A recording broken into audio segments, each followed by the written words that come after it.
Come on.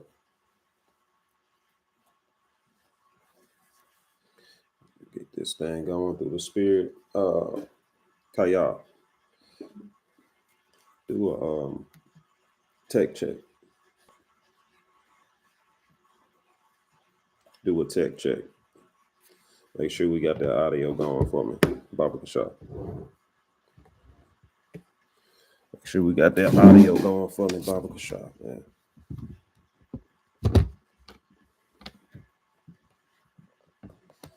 All right.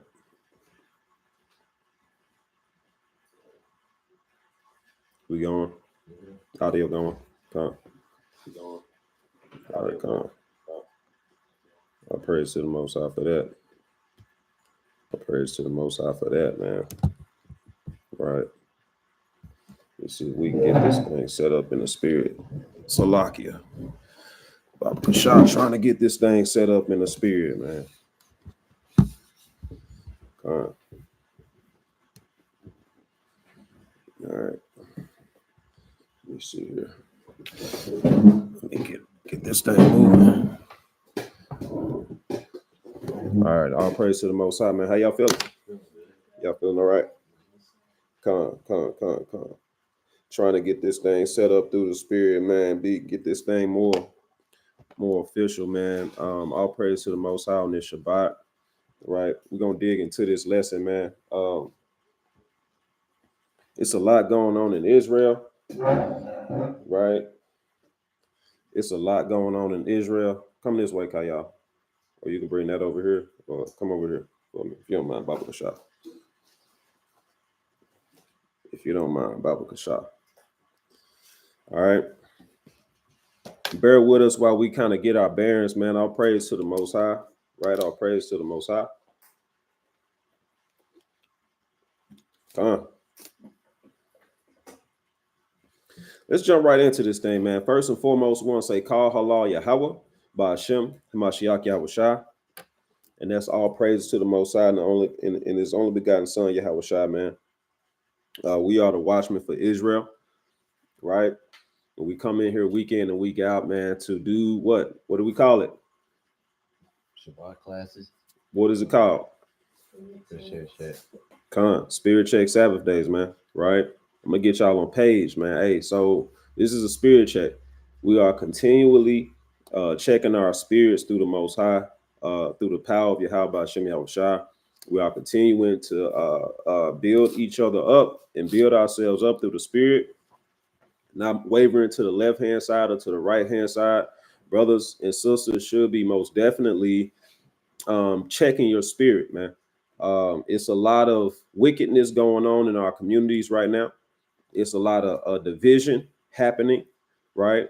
It's a lot of people being offended and offending. It's a lot of clashing, right? And these things were propagated to happen in the last days as it pertains to the so-called Native Americans, Blacks, and Hispanics, the true children of the house of Israel. We have to be circumspect in these last days to continue in righteousness, right? And today we're going to kind of jump into that a little bit, man. On this spirit check Sabbath day, right? We want to make sure you all are observing yourselves, right? There's a big issue going on within our people, man. Satan has this plethora of attacks, right? And he'll go down the list, testing and prodding and poking to see how he can get a rise out of you all, man. How he can disrupt the household, how he can disrupt your own family, how he can disrupt camps. The Most High is setting these things in motion, and a lot of people are just falling right into the trap, man. They're falling right into the trap, bickering, right? Arguing, railing. You hurt my feelings, this. You hurt my... So then you go and be wicked yourself, as if you need sympathy for your feelings being hurt, and now you're wicked as well. There is no sympathy in wickedness, man. There is no sympathy in doing the wrong thing, whether your feelings was hurt or not, man. Either you're going to make it to the kingdom, or you're going to be sifted out, man. That's how this goes. And it starts with this one thing that we're going to jump into, right? Because the Most High is pulling everybody into the truth, who he wants to be in the truth. So if he's called you out of the world, what must you be? You have to be obedient to that calling. If the Most High has pulled you out the world, you got to be obedient to the calling in which where he's putting you at, man. Stop looking to the left hand and to the right hand and what everybody else is doing, measuring yourself up against this woman, measuring yourself up against that man, measuring yourself up against that camp. That body has more numbers. Man, I wish I had a reader like that. I wish I could bring it out like that. Brothers and sisters gotta stay in their lane, and wherever the Most High leads you, wherever Yahweh Shem Yahushua takes you, you take it cheerfully, man. Whether he brings you to a lower state or he raises you out of that lower state. Y'all understand that? Right? Be obedient to your calling. And let's stop the envy spirit in Israel, man. Let's jump right into this thing. Let's do a screen share, right? Enough of the intro, right? Let's see if we can let's see if I can do this screen share. Bear with me. Baba Kashah, bear with me. Okay. Bear with me as I open this screen share up. All right. We're going to jump right into this thing, man. Let's all turn to the book of Luke. Okay. We cut this thing up a bit. Baba Kashah. Turn to the book of Luke. Okay. Turn to the book of Luke. And let's start at verse 5, chapter 5. Let's start at Luke chapter 5. All right. Luke chapter 5. And we're going to jump right into this thing, man. Right. Luke chapter 5 and verse 17. Read that, Kayal. This is the book of Luke chapter 5 and verse 17. And it came to pass on a certain day, as he was teaching, that there was Pharisees and doctors of the law sitting by. Okay, come on. And it came to pass on a certain day, as Yahushua was teaching, right, that there were what? Pharisees and doctors. This goes into those who dealt with the law of the Most High, man. People who knew the word of the Most High. There were Pharisees and these doctors of the law. Of the law. Right? It didn't say doctors of your teeth or something, man. Dentists or feet doctors, man, or knee doctors, man. These were people who knew the word of the Most High, man. Read. Which were come out of every town of Galilee, and Judah, and Judea, and Jerusalem. And the power of the Lord was present to heal them. So Yahushua had this spirit on him, man. The Holy Spirit even. And the spirit was to do what? What did it say he had the power to do? And the power of the Lord was present to heal them. What did he have the power to do? To heal them. To do what? To heal them. When something's sick, you want to get better, right? Right? You want to be, what's the word? Healed, right? You want to get the healing. So this spirit was on Yahushua to move and groove throughout the land, throughout Judea, throughout the diaspora. Keep reading. And behold, men brought in a bed a man which was taken with a palsy. And they sought means to bring him in and to lay him before him. So palsy goes into a sickness, right? The brother probably couldn't walk or something. The brother probably couldn't move a certain way. He was disabled or had a disability, as you would call it. All right? Read. And when they could not find by what way they might bring him in because of the multitude, they went upon the housetop and lay him down through the tiling with his couch into the midst before Yahushua. So right away, right? When they could not find a way to get this person who was sick to Yahushua, because there was a lot of people around, right? We just read that. A lot of Pharisees and the doctors of the law. These guys climbed upon the house. They unloosed the tiling, roped this guy up, and lowered him down, man. Like, we're going to get him in here, right? Read. And when he saw their faith, he said unto him, man, thy sins are forgiven thee. So Yahushua said, look, your sins are forgiven. When he saw the faith of those who had the works to get to Yahushua, this power that was given to Yahushua, right? As his name literally means to save. He said, your sins are what? Are forgiven thee. Are forgiven thee, man.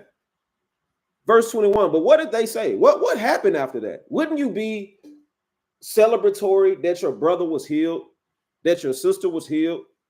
Wouldn't you be in a spirit of, man, that's great. I'm glad you're back to a perfection that you weren't before. What happened in verse 21, man?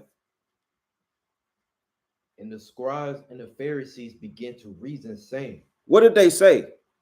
Who is this? Wait a minute. What? They said what? Who is this? They said, who is this? They said, who is this? Right? That is the most envious word that I've seen right here, man. Isn't that a sign of envy? Who is this? Who do you think you are? Read. Who is this which speaketh blasphemies? Who can forgive sins but God alone? So right away, straight away, right? Stand up.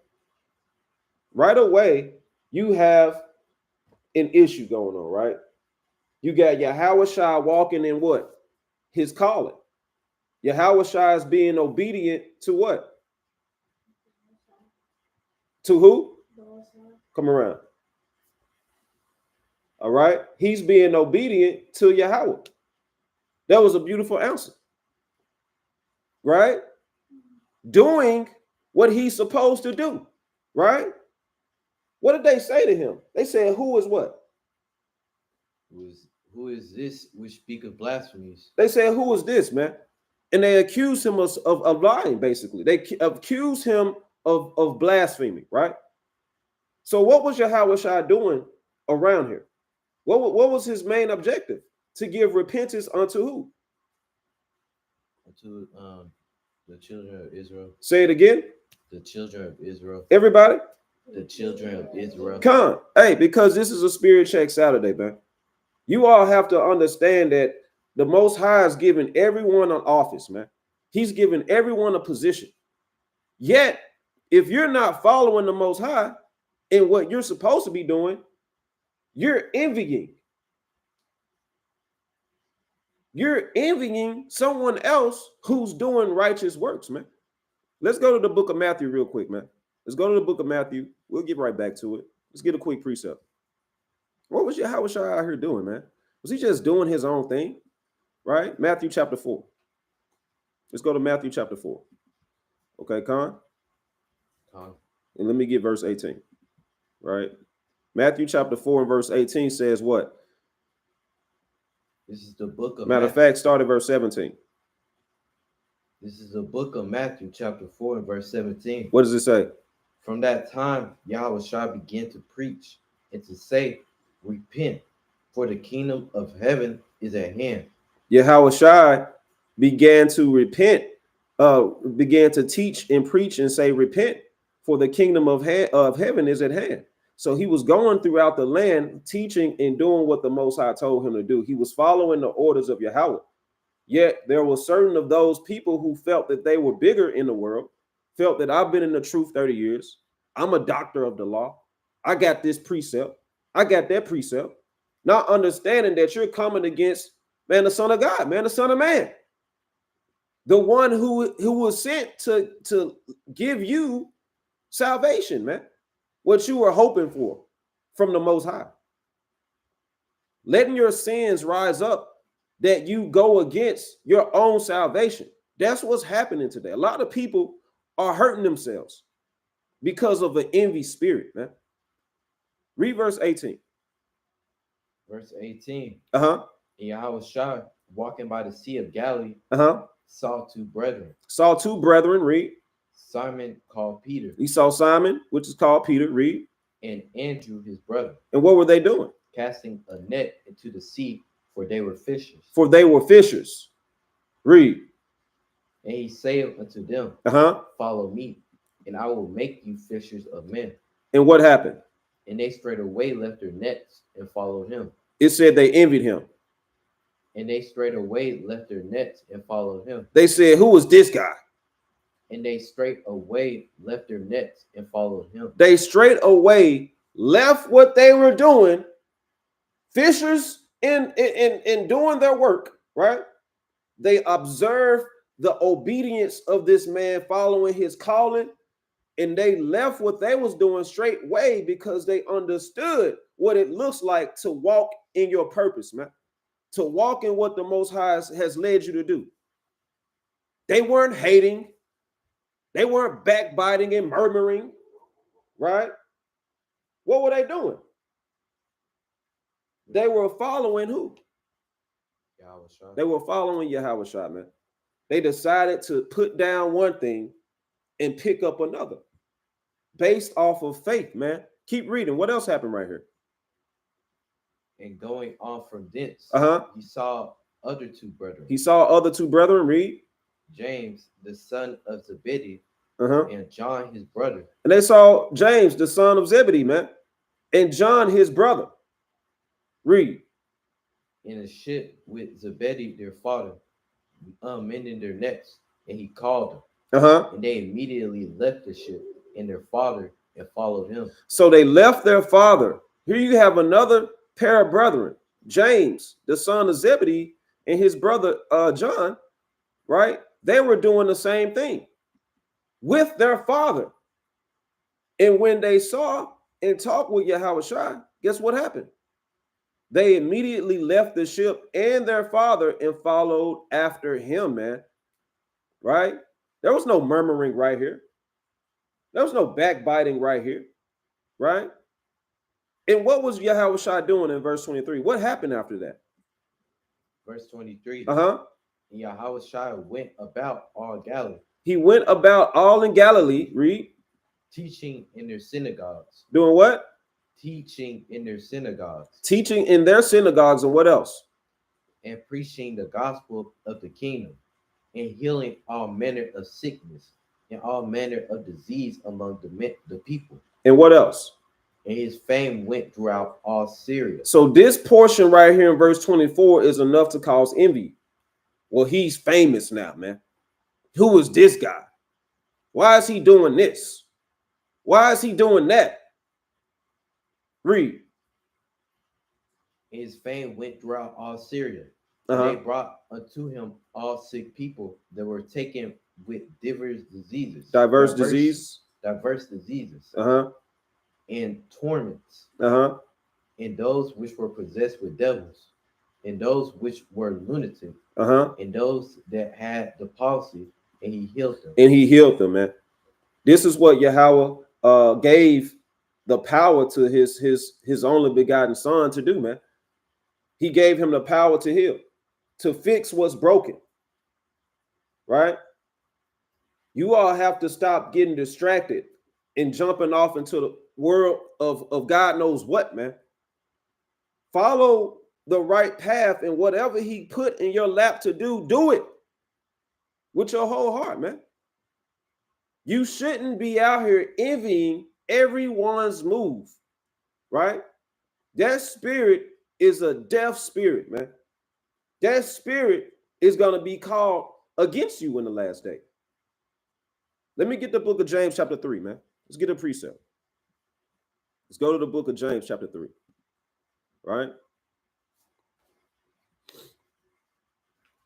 Let's go to the book of James chapter 3 and start at verse 13.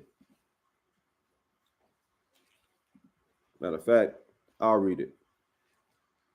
the book of James chapter 3 and verse 13, and it says, who is a wise man and endued with knowledge among you? That's a pretty good question. Who is wise? Who is wise? And who has the knowledge that's among you? Let him show out of a good conversation his works with meekness of wisdom, man. This is how you know the Most High is dealing with somebody, man. They're humble, they're meek, they're showing good conversation in their works, right? They're not always causing contention. They're not always in strife. They're not always battling for the views and the likes, the followers. They're doing what the Most High told them to do, right? Whether there's 2 following him, like Yahushua, whether there's 4, or whether the fame comes from you serving the Most High, you should not be lifting yourself up in envy towards your own brethren, man. Envying the sinner or envying those who are righteous, right? Give me the matter of fact, I'll look it up real quick. Let's get the definition of envy, right? Let's just look at this. Envy.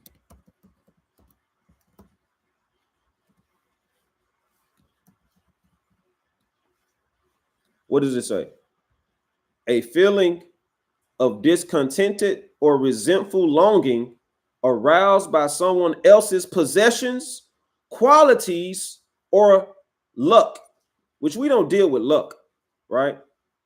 We know that this thing that they're saying luck is of the Most High, his decision. The Most High puts you in a position and someone else is now feeling some type of way. Discontented, man.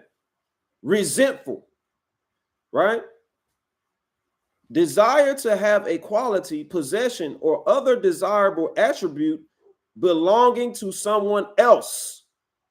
Belonging to someone else, man. You can't focus on yourself because you're looking at what somebody else is doing, man. What they got going on. How they moving. And you're not in a spirit of correcting them. You just want it to be known that, hey, I feel some type of way. That's what a lot of people are. I feel some type of way, man. Right? It's quite ludicrous, man. Let's go back, right? Let's go back to James.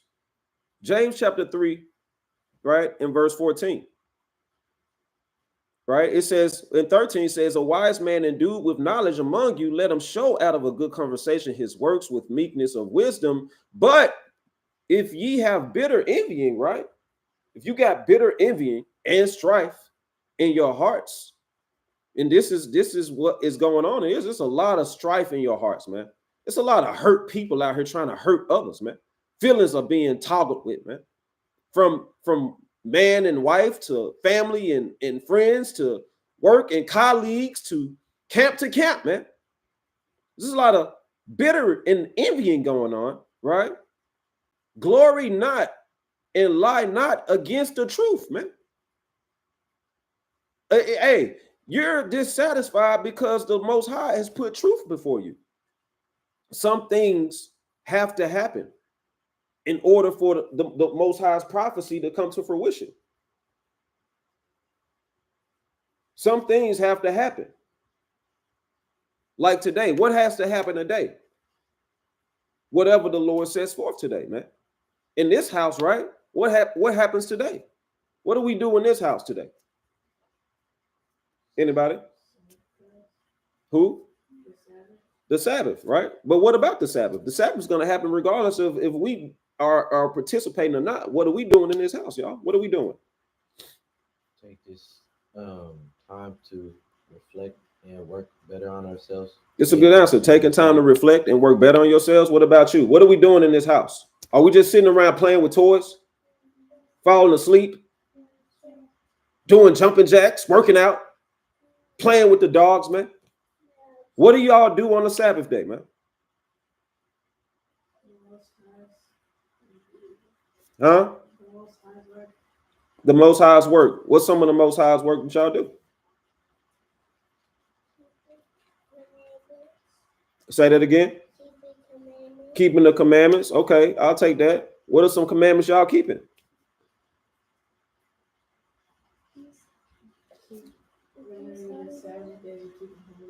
Okay, remembering the Sabbath to keep it holy. All right, that's an easy one. What else? Well, you kind of just said that. Read. What else? What are some commandments y'all keeping? Not eating pork.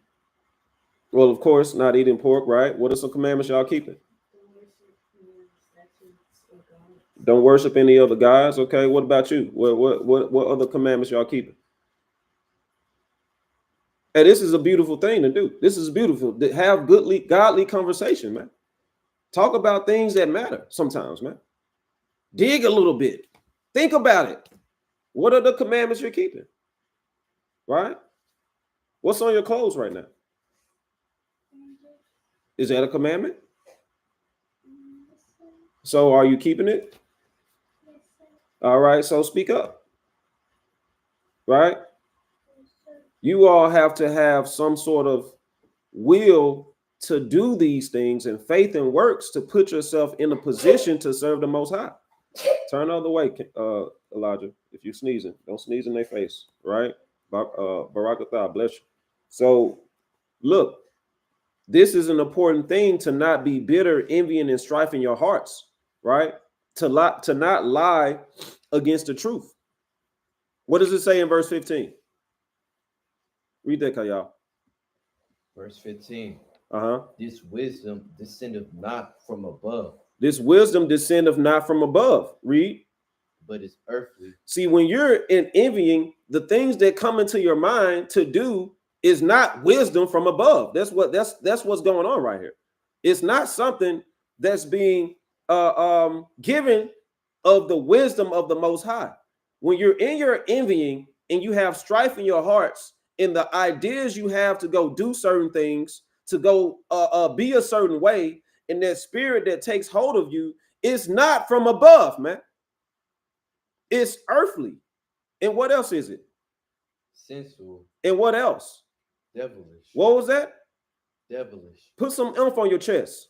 Devilish. It's devilish, man. It's quite frank devilish.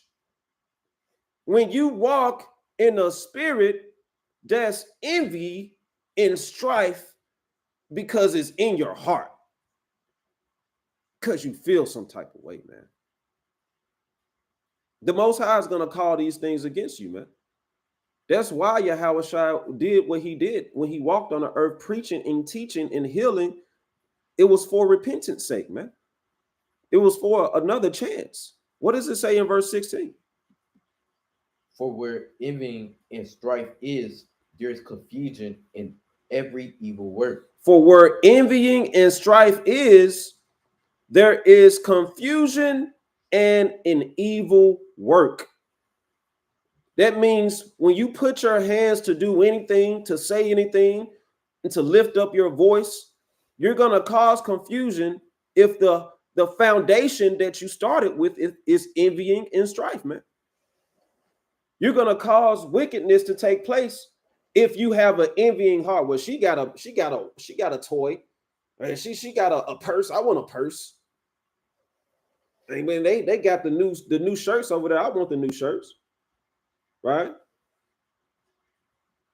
This is the issue that we're having on earth as Israel, where our people come into this truth and we start striving and envying, man, casting one another aside as if they're not your brother or if they're not your sister. Without any sort of rebuke or correction, we just start lining one another up, man, publicly. The Most High is calling us to be better. What does it say in verse 17? Read that. Verse 17. But the wisdom that is from above is first pure. Is first pure. Read. Then peaceable. And then peaceable. Read. Gentle and easy to be entreated. Uh-huh. Full of mercy and good fruits. Full of what? Full of mercy and good fruits. Uh-huh. Without partiality. Without being a respect of persons. That's what partiality goes into, man. Without showing favoritism. Read. And without hypocrisy. What is it? And without hypocrisy. And without hypocrisy, man. Right? This is a big issue. When you envy, you're more than likely in a hypocritical state. You're more than likely doing something on your end that you're already accusing them of, man. Envying because they have. What does verse 18 say? Verse 18. Uh-huh. And the fruit of righteousness is sown in peace of them that make peace. And the fruit of righteousness is sown in peace of them that make peace.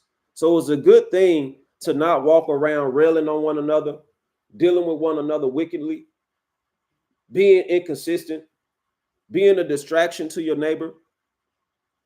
These are the things that you have to check on especially on the Spirit Check Saturday, man. Spirit Check Saturdays, even for those who don't celebrate the Sabbath today, just call it a Spirit Check Saturday, man. For those who do Spirit Check Sabbath day, man. Now the confusion is gone. Now the confusion is gone. Man, I can't look at their lesson because this ain't my Sabbath. But brother, why are you being divisive, man? Why is it an issue to serve and magnify the Most High, man? We make contentment in our own hearts, in our righteous and devilish wisdom, man, as it says in verse 15. Let's go back to Luke chapter 5 and let's start at verse 22. Let's go back to Luke chapter 5 and let's pick that up, man. It's a good account right there in Luke. A good example right there in Luke, man. Right? Luke chapter 5 and let's pick it back up at verse 22. Right? Let's look at this. Let's look at this. Right? Because they said Yahushua was doing blasphemies, man. They said, hey, who is this guy? Who's healing? Who is this man, man? For who can forgive sins but God alone? What did Yahushua say? Verse 22. The book of Luke chapter 5 and verse 22. Uh-huh.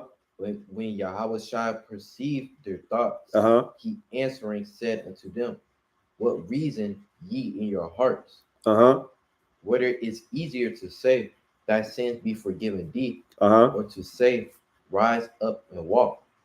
But that ye may know that the Son of Man... Hold on, let's slow down. Let's slow down. Verse 23. Whether it is easier to say, thy sins be forgiven thee, or to say, rise up and walk? That was a question. And that was a question that they didn't answer, man. Because when you're envying someone, you don't even understand the parable that he's speaking. You don't even understand what he's putting forth here. He's telling you that there's nothing too hard when you move in the spirit of the Most High. Whether he's saying, hey, because this power was bestowed upon Yahushua to forgive sins. You're telling me that these things are outside of my parameters when my Father has told me something different. That's what you all have to understand. If the Most High is dealing with you, you don't have to argue your point continually. Set before yourself the righteous works and deal with those things righteously without continuing. Sometimes you have to debate. Sometimes you have to get your point across. I get it, but let not strife rule the day, man. Let not wickedness rule the day, man. Whether it is easier to say thy sins be forgiven or to say rise up and walk. What does he say in verse 24? Verse 24. But that ye may know that the Son of Man have power upon earth to forgive sins. And this is why he posed that question. These things were placed before you so you can know that I have the power to do these things. It was given unto me. Read. He said unto the sick of the palsy, I say unto thee, arise and take up thy couch and go into thy house. And immediately he rose up before them and took up that whereon he laid. So he said, I say unto thee, to the sick, he said, arise and take up thy couch. Does that mean lift up a 3-cushion couch? No. What he's saying is, when it says take up thy couch, it means to get up. Get off of this thing that you're bound to because you're sick, you're ill, you're disabled. Elijah, stand here. Right there, the water. I say unto thee, Arise and take up thy couch. Get that. All right. Salakia. Blow your nose over there, Elijah. Salakia. Read it again. I say unto thee, arise and take up thy couch. So it's saying, get up. Get off of this bed. Get off of this place that you're bound to. Read. And go into thy house. And verse 25 says what?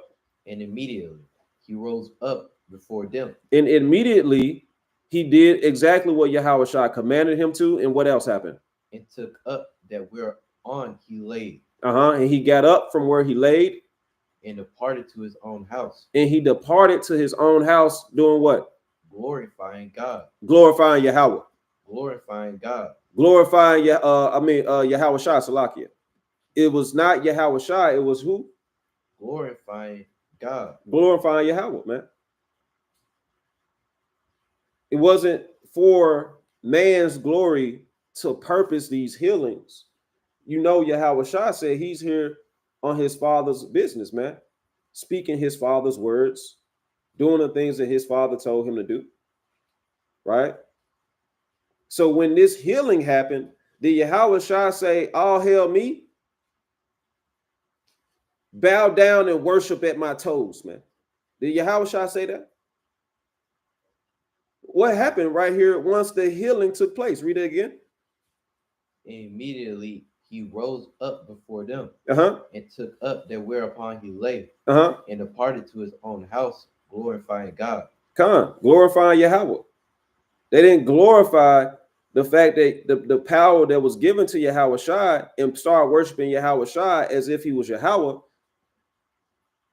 They glorified the Most High in that point, understanding the purpose in which Yahushua was sent. As that's what he taught. He didn't teach erroneously. He taught directly, correctly, with austereness, man. Right? What did verse 26 say? And they were all amazed. They were all amazed and what? And they glorified God. They glorified Yahushua. And they glorified God. And they glorified the Most High at this point, man. Through following and being obedient to your calling, the people, Israel, and those who need repentance get to glorify in Yahweh, man. He gets the glory in adversity. When things are hard, who are y'all supposed to pray to?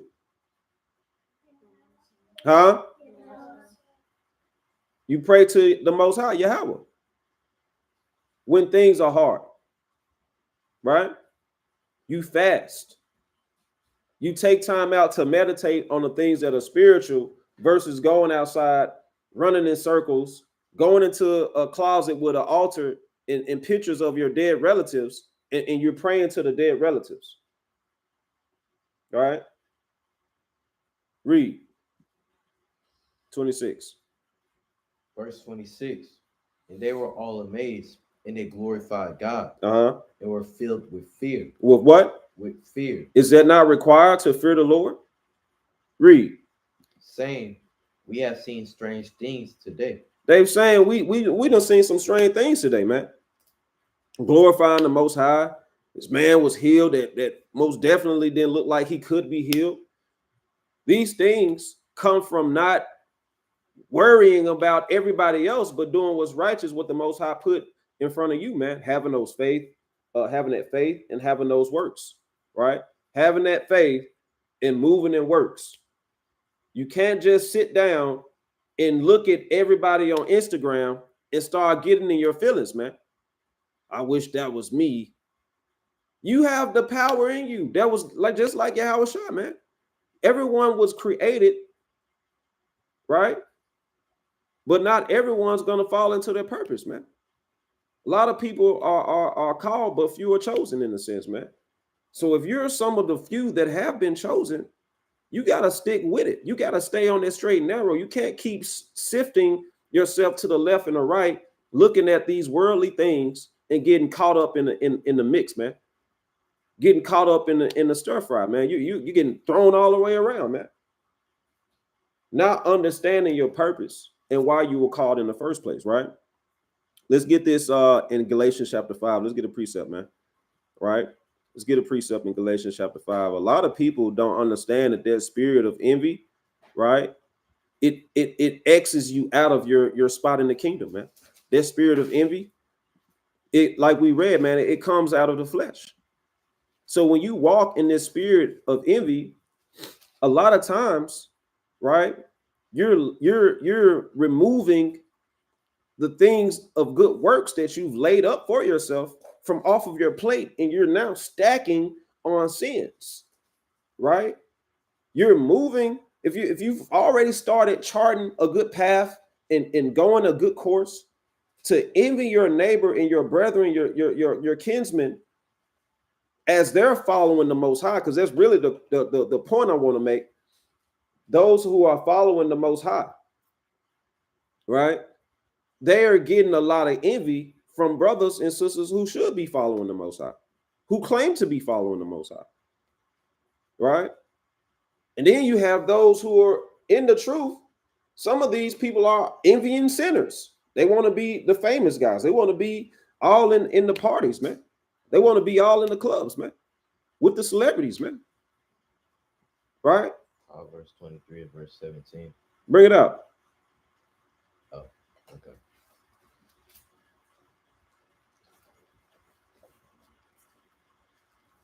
Take a seat.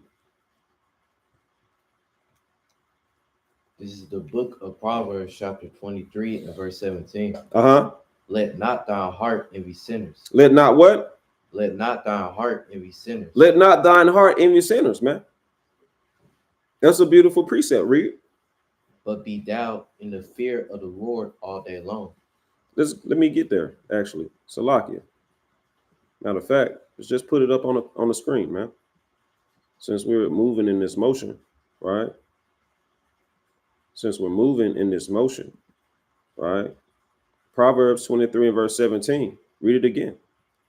Let not thy heart envy sinners, but be thou in the fear of the Lord all day long. So again, some people getting this truth, and they have both feet in the truth. They start looking to the side, and man, look, man, I can get some of these people over here, and they start kind of joining themselves into those people, man. Right? You're not seeing any rebuke go forth. You're just seeing them kind of kind of chilling out, man. Kind of just making friends, man. Not saying that people are compromising themselves. We don't know. We can't just falsely accuse. But you do want to abstain from all appearance of evil. Sometimes you have to go into a sinner's den and bring them out, man. Sometimes you got to stand with some wicked people just to show them the righteousness, man. But you don't go hang out with these people continually. You go in there to retrieve the righteous out of these people, to push them towards repentance, to give them a word from the Most High, man, to even rebuke, even, man. You don't continually, all right, we going to the club tomorrow. It's Monday. All right, let's go back again Tuesday. Now you're kind of subjecting yourself to a wicked atmosphere of all sorts of spirits that you're not rebuking. You're just kind of just chilling in the mix. And these spirits are hopping on you. This zeal that you came with is starting to diminish. Now you're shaving your ways, man. Now you're not calling out certain things. Now you're accepting the bottles. All right, bring a bottle to my table too. That's cool. That's cool. Now you're looking like the next guy over here, man. You're tucking your fringes in. Now, what are those? Oh, don't worry about that, man. How you doing today? I see you got about 1 million views, man. Can I get on your stream with you? Now, brothers are shaving their ways, man, just to get the hype, just to be in the mix. But we have to be a beacon of doing this thing the right way, to not cause others to go into sin who may not have be at the level that you are. They may say, "Oh, it's okay to do that. All right, well, I'm gonna go to the strip club too, then, man. Shoot." And by no means are we, stirring up the pot, man. This is a spirit check Saturday, man. And if you aren't checking yourself, you can be sifted out just as quick as the next person. Let's go back to Galatians chapter 5, man. Just as quick as you came in this thing, you can fall out of this thing, man. It's no respect of persons, right? It's no respect of persons. So you want to make sure that if you have to go over here with a bunch of sinners and those who aren't of the fold that you walk in righteousness, right? If you have to stand next to these guys or that guys, hey, make sure you hold your righteousness. If the Most High led you there, hey, all praise to the Most High. There should be no envying from your brothers and no strife going on. It should be no envying from your sisters going on, man. Give me Galatians 5 and start at verse 19. This is the book of Galatians, chapter 5 and 19. Now the works of the flesh are manifest. Now the what? Now the works of the flesh are manifest. These are the works of the flesh. What are the works of the flesh? Which are these: adultery, fornication, uncleanness, lasciviousness, idolatry, witchcraft, hatred, variance, emulations, wrath, strife, seditions, heresies. These things, when you look up each one of these words, there's a very specific definition, and the Most High put it in the spirit of apostles and the prophets and the servants of the Most High, the saints, to give you understanding about what will separate you from the Most High, man. Even in Paul, a mighty, mighty apostle and teacher that people downplay in 2024, right? These things are not to be taken lightly. If you're walking in the flesh and you're on this list, once you look up these definitions on your own time, we're not going to look up each one of these, but a lot of you are smart. A lot of you have understanding, and a lot of you know what you're doing in the dark. What does verse 21 say? Verse 21, envying. What does it say? Envyings. Envyings, man. To be envy filled in your heart is right next to what? Murderers. Is right next to murderers. Because envy leads to murder. Cain and Abel, right? Man, your gift to the Most High was a little bit better. Why did he have respect to my sacrifice? Why did he have respect to what I offered? Elijah, stand up for me. Read. Drunkenness. Revelings. Revelings. And such like. And such like. So just going off into the night, doing your own thing, revelings and such like, partying like a rock star. Read. And such like, of the which I tell you before, as I have also told you in times past, that they which do such things shall not inherit the kingdom of God. So you miss out. Just like I said, man, when you go serving your flesh and your main objective is envyings, right? You've already removed that crown from your head. You don't get the kingdom. You don't get the inheritance as you should have been, as you were brought into. As he woke you up, man, out of this world, you started getting on social media and jumping into the chats, and brothers start railing on brothers and sisters on sisters, and all sorts of madness going on in Israel, man. You miss out on the very thing that the course that you set out to achieve, to attain. Now you're caught up in what every other brother do. You're a vanguard against talking about people. If anybody does anything I feel is wrong, I'm going to make a video. If anyone does anything, I'm going to pull up on them, and we're going to post up, and we may lay hands on them, man. I don't know. I'm just talking through the spirit, but brothers and sisters know what's going on in Israel. They know what's going on outside of Israel, the ones who haven't woken up yet, man. There's a spirit that's going forth that's dangerous and disasterly, man, right? I'm not teaching this, man, unless I'm not coming to camp spirit, unless I'm in the videos, man. Why are you out here teaching? I want to teach. I don't want to hold posts no more. And then you got brothers who may come together. Just for example, maybe brothers may come together, and every brother wants to teach and put out their doctrine because they all got something to say. Man, let me put this in there. They all in the mix, just talking over one another. Not even listen. This brother brings out a precept. And you don't even acknowledge a precept. You're just waiting for them to shut up so you can say something. Completely off topic, not acknowledging what the fruits of the Spirit has brought forth out of this brother or brought out of this sister. I mean, I just gotta get my point off, man. Give me the spotlight, give me the stage. That clubhouse spirit. Give me the stage, man. Let me get mine off. Let me get my rocks off. Let's go to 1 Corinthians real quick for a precept, man. 1 Corinthians 14. It speaks about that, man. 1 Corinthians 14, when it goes into the tongues, right? Dealing with different languages, right? And this brother just wants to profess his knowledge in French, and there, you know, is Hispanic, and they speak Espanol, man. They speak Spanish.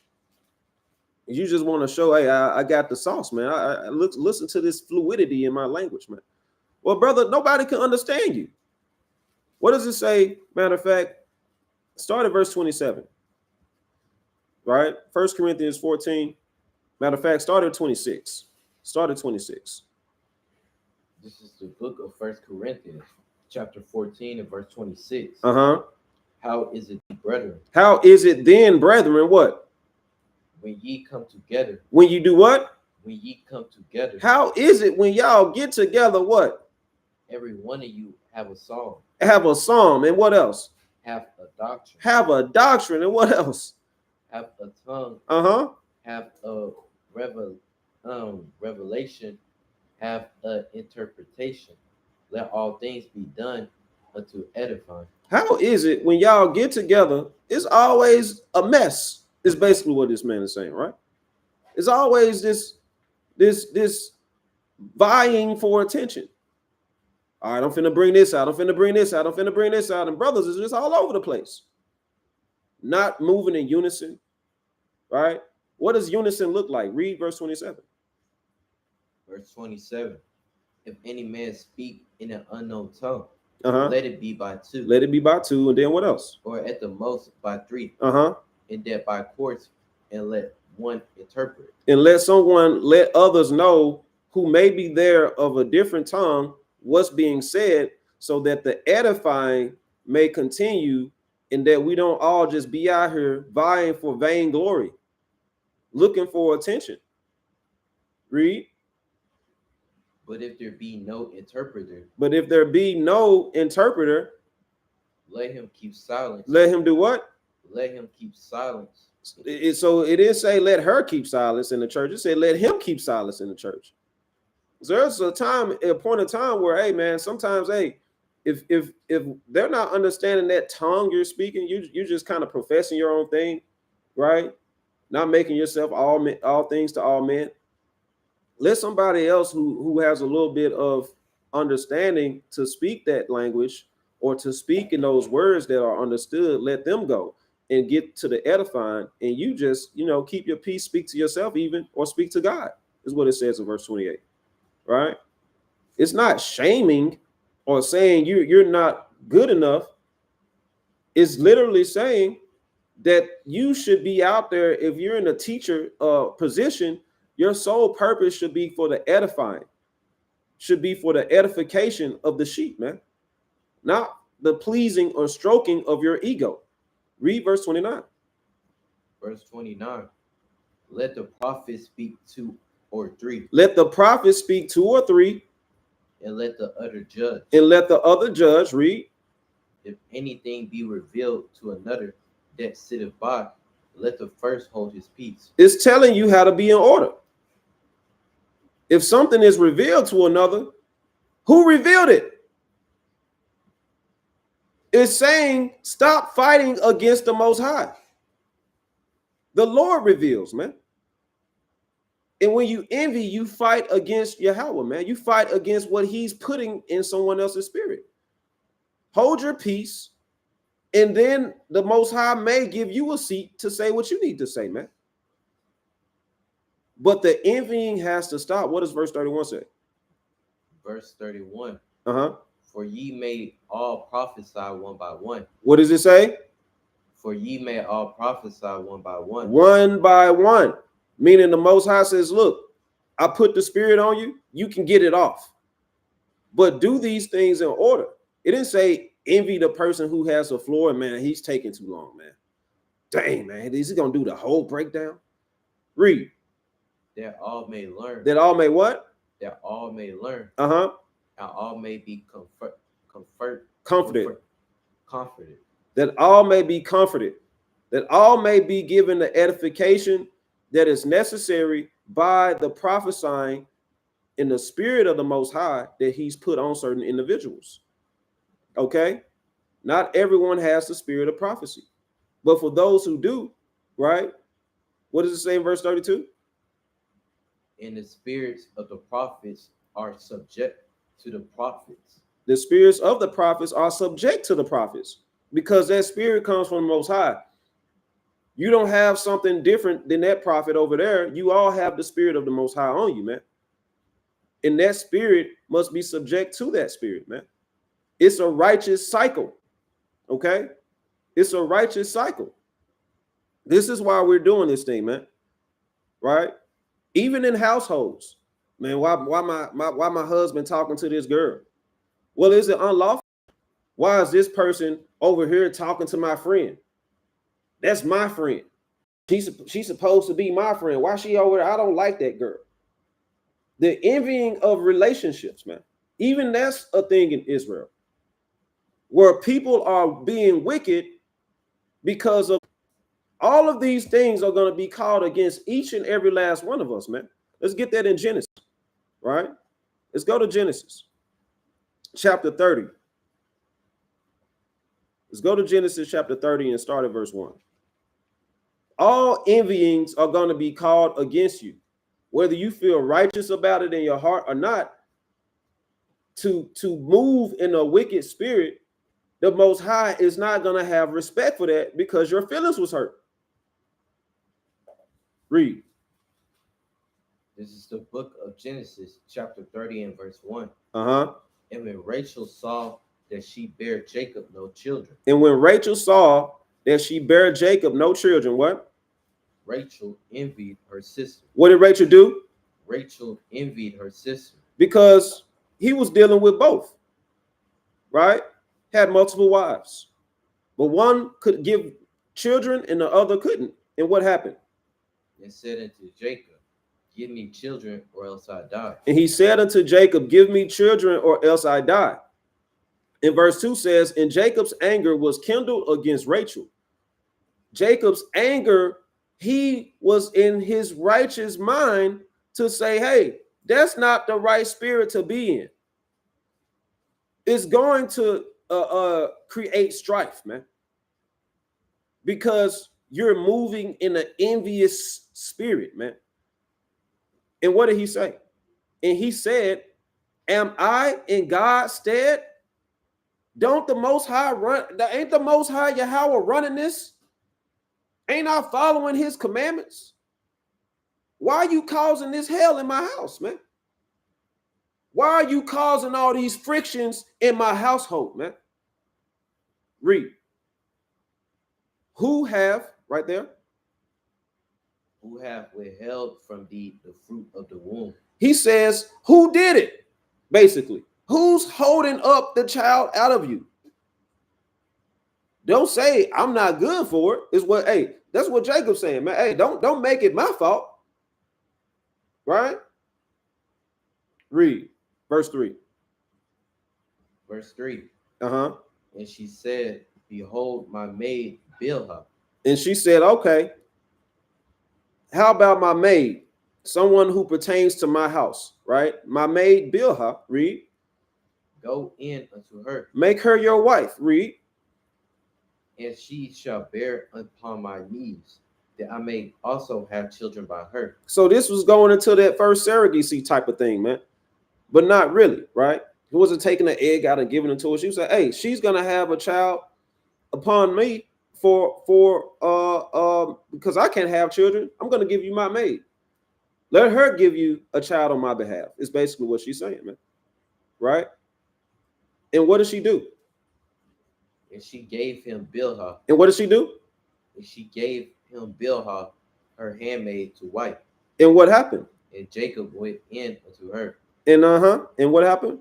And Bilhah conceived and bare Jacob a son. And that thing was made righteous. The Lord said, I'm going to open up her womb. I'm going to give this child to Bilhah right now. Right? Now we know that eventually Rachel's womb was open, right? She was able to bear before her passing. But this thing, her envy was a stain upon her.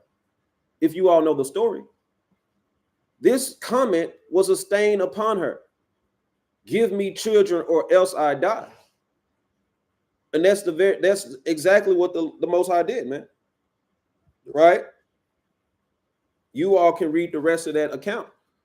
But you have to understand that fighting against what is in the Most High stead is not righteous because your feelings are hurt, man. I'm going to be wicked towards my husband. Or if he say, hey, I'm going to be wicked towards my rib.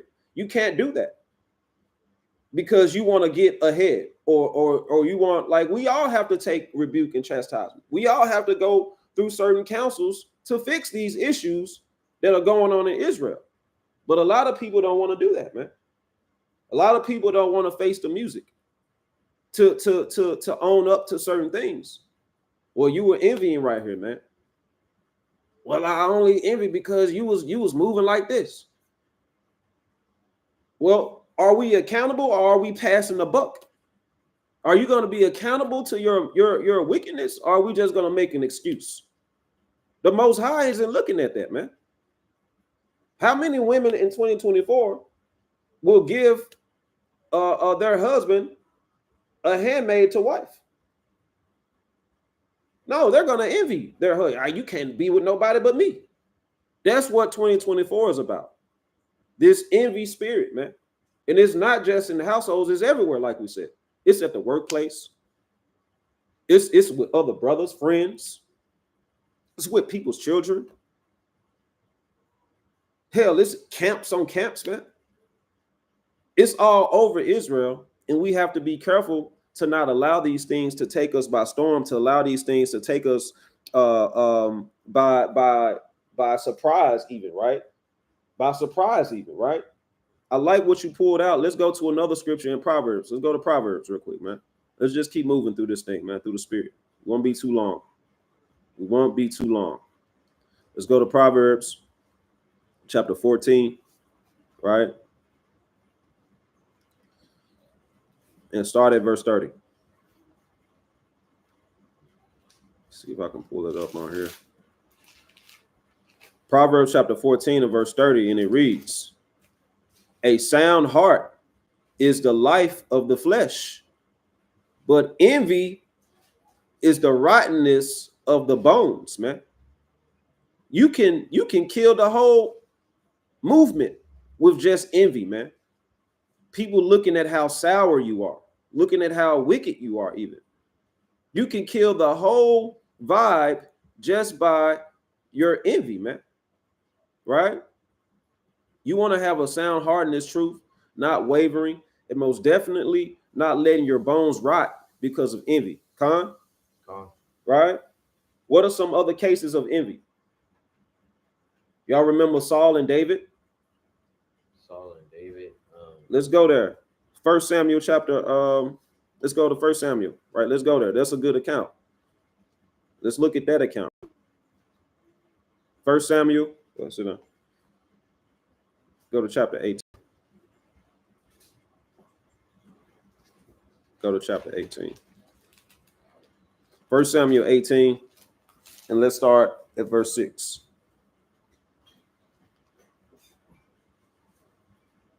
This is the book of 1 Samuel, chapter 18 and verse 6. And it came to pass as it came when David was returned from the slaughter of the Philistines, that the woman came out of all cities. Wait a minute. That who?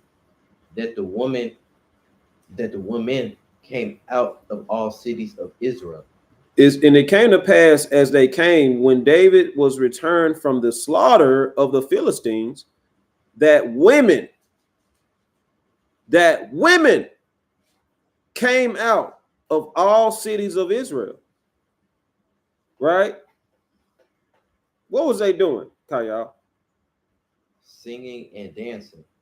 to meet King Saul with tabrets, with joy, and with instruments of music. They came out with the songs, with the party spirit, man. And what happened in verse 7? Verse 7. And the women answered one another as they played and said, Saul hath slain his thousands. So they made a song. Saul have slain his thousands. Boom, boom, boom, with the bass beat, maybe with the jingling of the tambourines, right? They just chanting in the streets. And then what they say? And David his 10,000s. Hey, man, hey, you got all these sisters. Hey, and David his 10,000s, right? Gone. They probably just, you can only imagine, right? All the women in the street, man. And what happened in verse 8?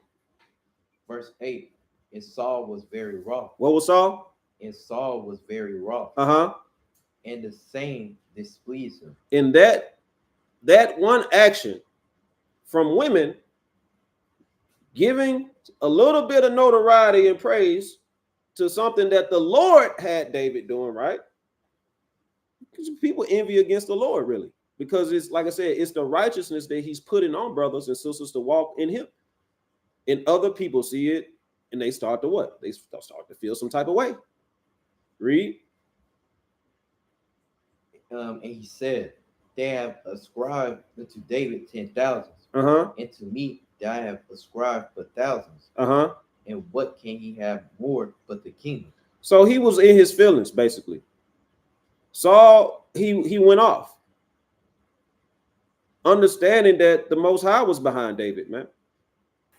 The Most High set David up, man, to kill Goliath, man, to do all these things. Read. And Saul eyed David. Wait a minute. What did he do? And Saul eyed David. Eyed is another way of saying you're in an envious spirit. Now you looking this man up and down. Now you're furious. Now you're talking about him. Now you're planning. Now you're making posts. Now they can't do anything without you saying something.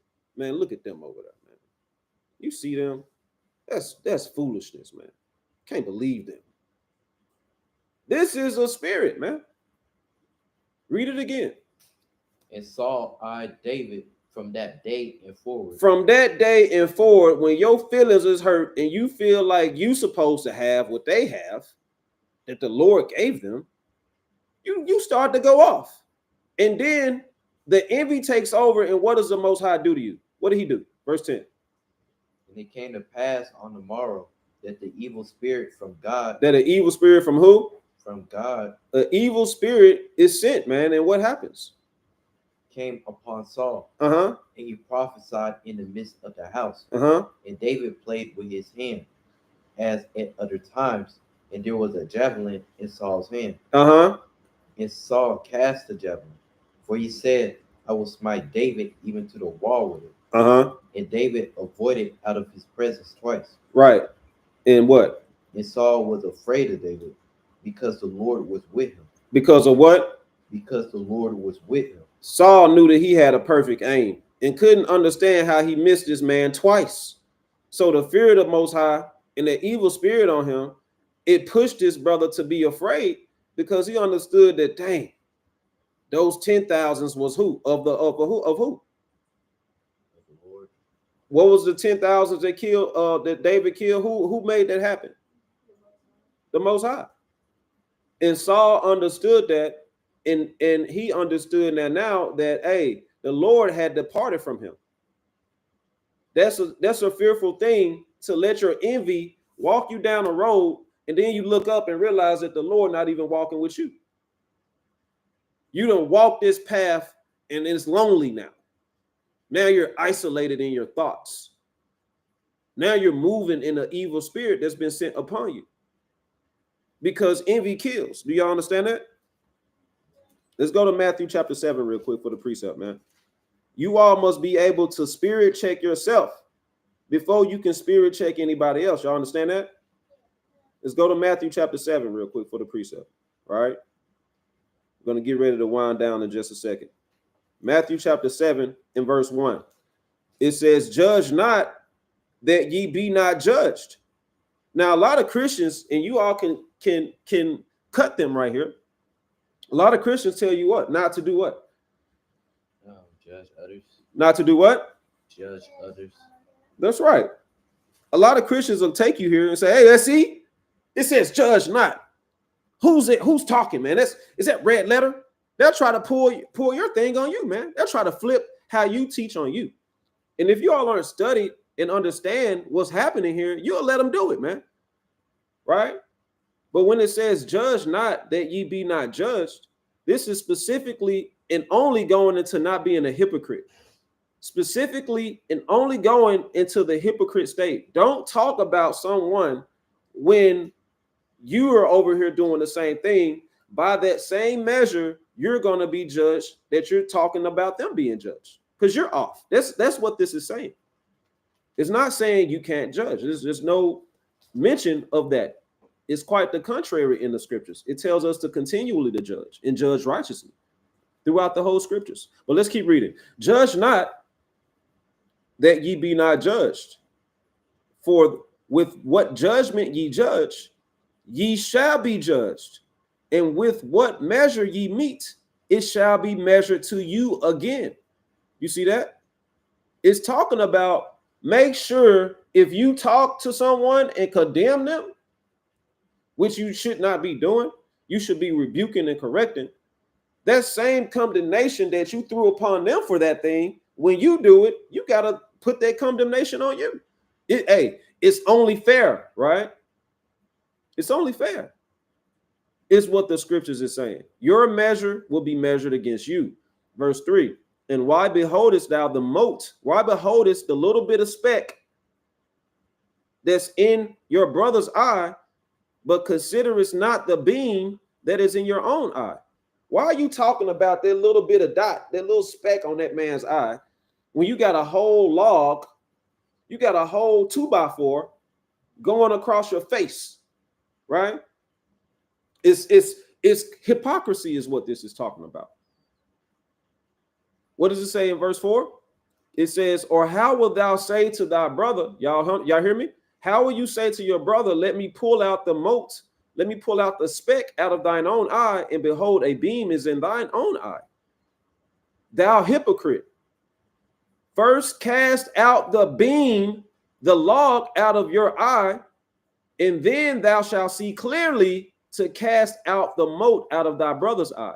So right there, verse 5 cuts that you can't judge because it tells you to make sure you're good first, make sure you're righteous, get your house in order before you try to correct your neighbor. That's what they're saying.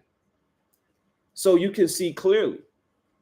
You can't be a hypocrite trying to talk this talk, and you are doing the worst and doing the most. This is what everybody should be aspiring to do, to leave off from hypocrisy and to not envy, right? Be obedient to the office that the Most High has called you. Do y'all understand that? Come. This is the only reason why we come to these spirit check Sabbath days, man, to remove these demons, to remove these spirits, to keep going in the spirit, right? To keep encouraging in the spirit, right? These things have to manifest in your own life, all right? We're gonna get ready to wrap up in just a second, man, right? What does it say in Luke chapter 5 and verse 27? Okay, what does it say in Luke chapter 5 and verse 27? And after these things, after the Most High gave the power to Yahushua to heal, which he was walking in, right, continuously, he saw a publican named Levi sitting at the receipt of custom, and he said unto him, follow me. Now, a publican is a tax collector. A publican is someone who collects fees upon everyone in the land and gives it to the magistrates or gives it to the government or the ruling power, right? So nobody liked the tax collector, man. Nobody liked these people because they were greedy. Some of them didn't do right. But it says this tax collector named Levi, he got up and followed Yahushua, and he left all and rose up and followed him. And Levi made him a great feast in his own house. and there was a great company of publicans, tax collectors, and of others that sat down with them. So Levi, he saw the works. He was like, man, I gotta throw a little shindig for Yahushua, man, right? In which he did. He invited Yahushua, right? Or he followed Yahushua, and he made sure that, well, I'm gonna throw a feast for you, man. You can come to my house. We're gonna have clean foods. I got you, right? What does it say right here in verse 30? It says, but the scribes and the Pharisees murmured against his disciples, saying, why do ye eat and drink with publicans and sinners? Now, this is what's going on in Israel. A lot of people say, hey, why y'all over there standing with them sinners, man? Why y'all over there doing this and doing that? But again, the Lord's calling is specific. And a lot of people are on a mission on the Most High's calling. So we have to judge righteously. First, hear the matter, understand, and then rebuke. Verse 31. And Yahushua answering said unto them, what did he say, Kayal? They that are whole need not a physician. They that are whole need not a physician, but read. But they that are sick. But they that are sick do. And what did Yahushua say? I came not to call the righteous, but sinners to repentance. So Yahushua said, look, man, I got to deal with these unrighteous brothers to bring them over here. He's not going to be sitting down at Levi's house every day. So don't think that because he's just doing it today, that that's something that's going to occur every day. He says, look, I got to go into some of these places. I got to deal with some of these people, and I got to call them to repentance. Y'all understand that? Last account. Let's get Numbers. Last account. This is a very important account. Let's go to Numbers, chapter 16. Right? Numbers, chapter 16. Everybody we're bringing up are top notable people who serve the Most High, and because they serve the Most High, others took note of that, and they envied that. They envy you walking in your calling. Be obedient to your calling and let the Most High fight for you, man. What does it say in verse 1? It says, now Korah, the son of Ishar, the son of Kohath, the son of Levi, and Dathan and Abiram, the sons of Eliab, and On, the son of Peleth, the sons of Reuben, took men. Okay. And they rose up before Moses with certain of the children of Israel, 250 princes of the assembly, famous in the congregation, men of renown. So Kohath and these brothers gathered up about 250 famous people, man, because they had a problem with what the Most High was doing with Moses and with Aaron. They wanted the notoriety. They wanted to be the most famous people, man. These are the princes and men of renown. Do y'all see that in Israel today? Do y'all see people trying to be the top guys and this and that, and they fighting against other guys and this and that? And hey, it's a battle royal. Man, who you think you are? Ain't the Lord dealing with all of us? What does it say in verse 3? Verse 3. Go ahead. And they gathered themselves together against Moses and against Aaron. They gathered themselves together with Moses or against Moses? Against Moses and against Aaron. With Moses or against Moses? Against Moses and against Aaron. So they didn't gather themselves to, hey, Moses, you doing a great job. Can we make a feast for you? Like we just saw in the book of Matthew with Yahushua and that brother named Levi. These actual Levites, right, and princes, they gathered against Moses and against Aaron. Now, you all know that the Lord was dealing directly with Moses, right, and directly with Aaron. Was that a smart thing to do? Was that a smart thing to do, to come against the Most High's people that he's dealing with? If they're famous, or is it a smart thing to just keep going and headbutting those who are doing the work of the Lord? It's not. So don't find yourselves out here doing the things of time past and things that people are doing now. Keep reading, verse 3. And they gathered themselves together against Moses and against Aaron, and said unto them, Ye take too much upon you, seeing all the congregation are holy, every one of them, and the Lord is among them.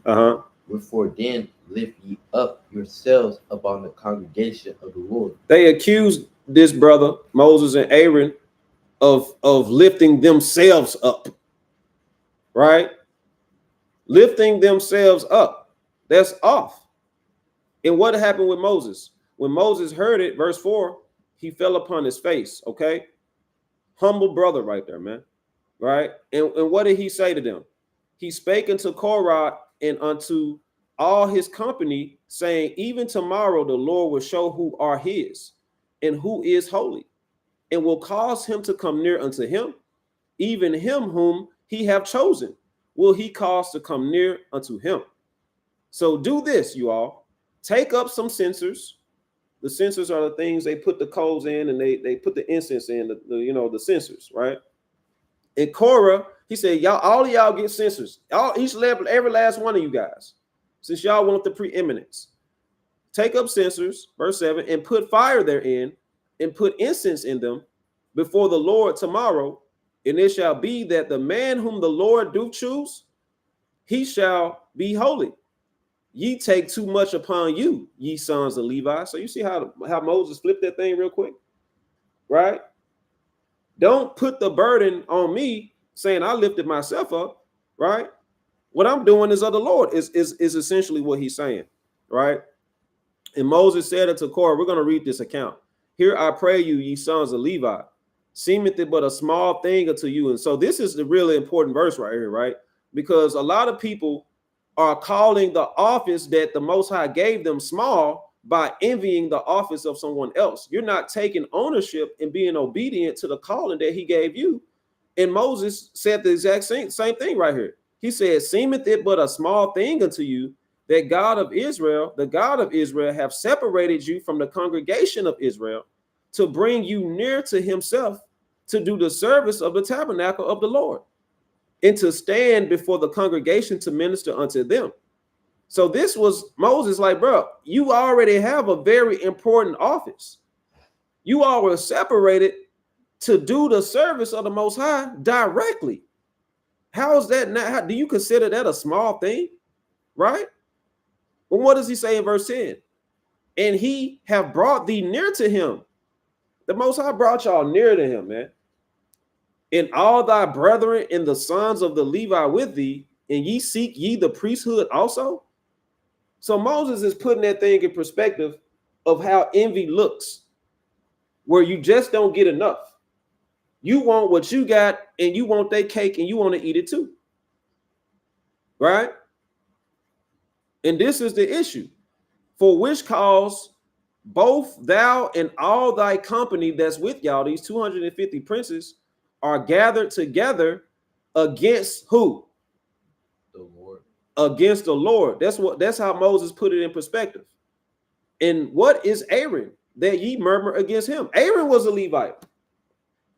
Y'all murmuring against your own brother, in a sense. They all their own brothers, but he's of the own tribe, man. Right? So you all don't want to be like Dathan, Korah, and Abiram, man.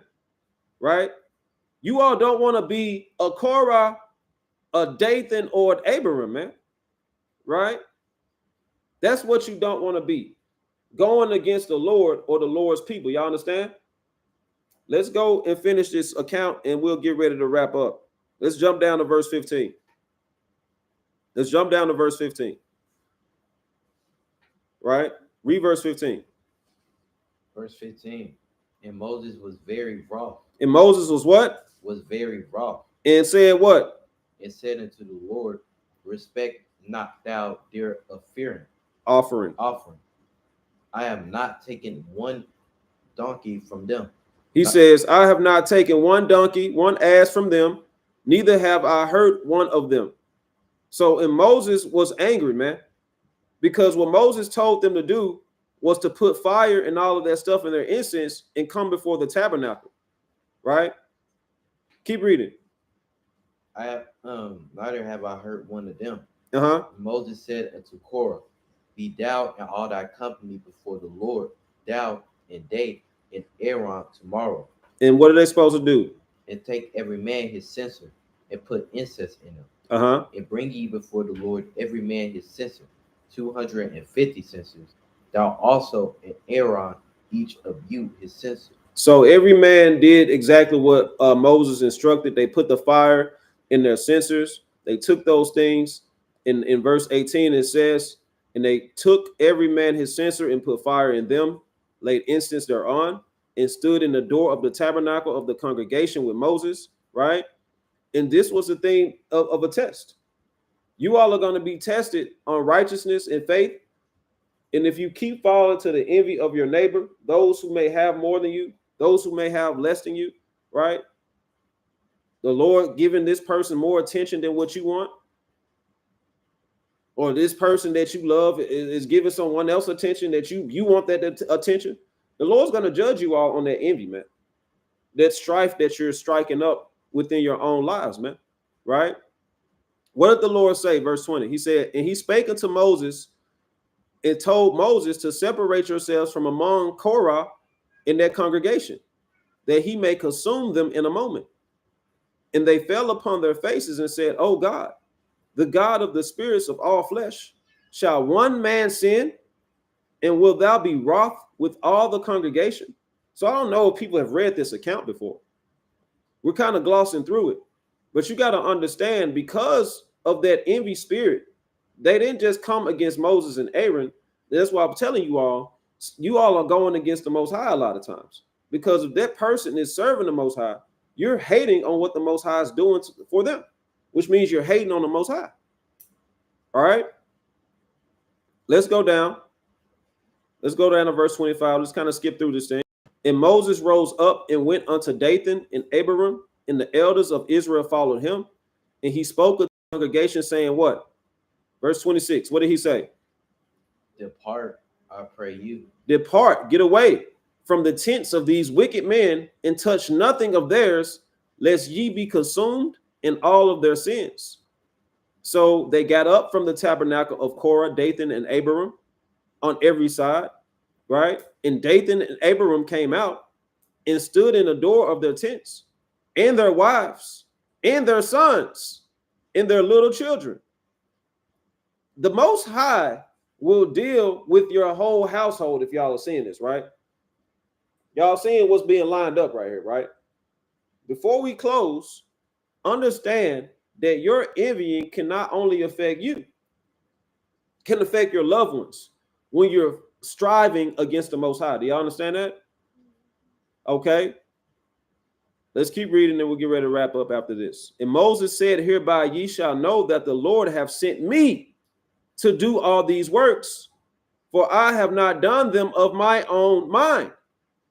If these men die the common death of all men, or if they be visited after the visitation of all men, then the Lord have not sent me. So right away, Moses said, if these guys just die normal, then I'm not sent by the Most High. But then what does he say? But if the Lord make a new thing in the earth, open her mouth and swallow them up with all that appertain unto them, and they go down quick into the pit, then ye shall understand that these men have provoked Yahweh, man. All right. Are y'all following? We're reading this account straight through, so you can understand how serious the Most High is. We've precepted out already. We're going to get ready to wrap this thing up, right? What does it say in verse 31? And it came to pass, as he had made an end of speaking all these words, that the ground clave asunder that was under them. What does it mean that the ground clave asunder that was under them? It means the earth opened up. The feet, that the ground that your feet are standing on, removed out of its way. And the earth opened her mouth and swallowed them up. In their houses fell in the hole. Their toys fell in the hole. Their food, their children fell in the hole. All the men that were standing with Korah, the 250, fell in the hole. Or at least not the 250, but the men of their household fell in the hole, and all their goods.